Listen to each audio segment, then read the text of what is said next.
By the light of oil lamps, many a fine piece of architecture has been built. In southern France, the Romans used oil lamps in the building of the Pont du Gard.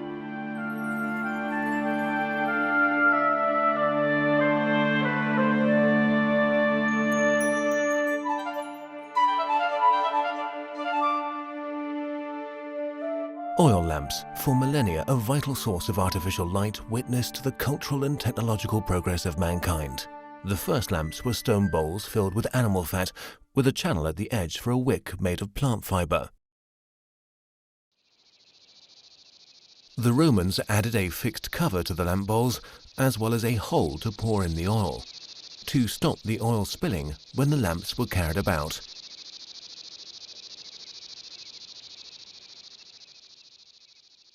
The Romans brought their gods tiny votive lamps as consecration gifts. During the Stone Age, fire was used as a source of light, and it was as people began to settle and farm the land that oil lamps really began to develop. The regions where oil lamps first appeared were in Mesopotamia. Mesopotamia. 8,000 years ago, everyday household items were already being made of clay, and oil lamps were amongst these pieces. The Greeks experimented with a wide variety of clever shapes, and the lamp spouts alone came in many different guises.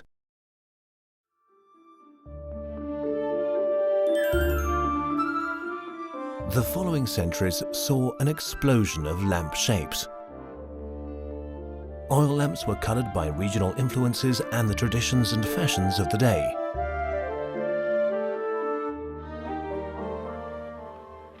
On the road to cultural understanding between the Orient and the West, the Hephaistos Foundation has united diverse national light cultures in one collection. It consists of more than 1,600 oil lamps from around the world that took decades to assemble. The goal is to keep this collection together, to expand it, and quite literally, to expose it to the light of public attention. The internationally respected paleoanthropologist Henri de Lumley is the Foundation's honorary president. And it's very clear, life without light does not exist.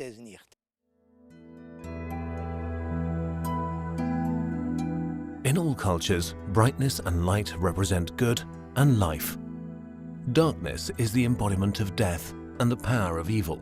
Oil lamps are givers of light, and thus an expression of the human desire to be independent of darkness.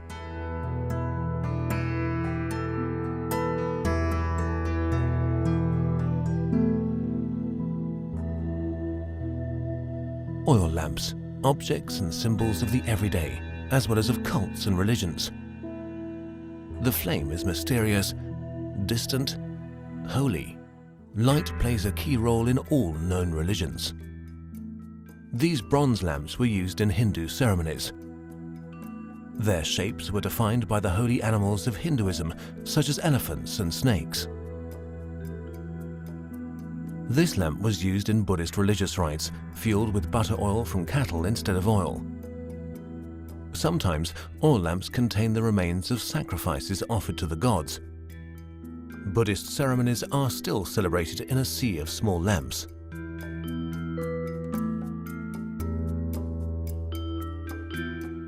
Individual details turn oil lamps into true works of art, and it's true for all oil lamps. An oil lamp, it either burns or doesn't burn. A small breeze alone can put it out. To keep it burning, you need the right kind of fuel: animal fat or talum, or plant oil. Sesame and rapeseed oil were popular, and others too. In southern regions, they used to use, and still use, olive oil in their lamps. Until the 18th century, it was still unknown why an oil lamp burns at all. It was Frenchman Antoine Lavoisier who discovered the simple principle behind combustion: the need for oxygen. And this explosive idea had major consequences. Charles Pigeon discovered that to avoid explosions, the combustion heat from the lamp has to be spread uniformly. 30 million of these Pigeon lamps were made, and each one of them bears a promise to pay 10,000 francs to anybody who can make them explode.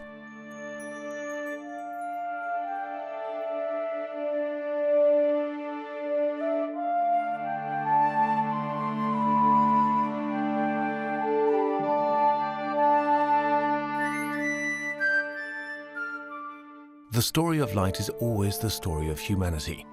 Oil lamps were vital to the lives of humans for thousands of years, and they continue to fascinate us.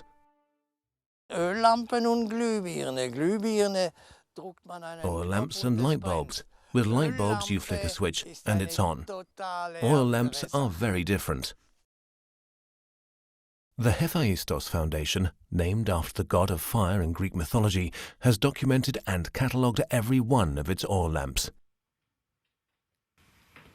The original oil lamps largely disappeared after the introduction of petroleum lamps, but their rich history shines on in the Hephaistos Foundation.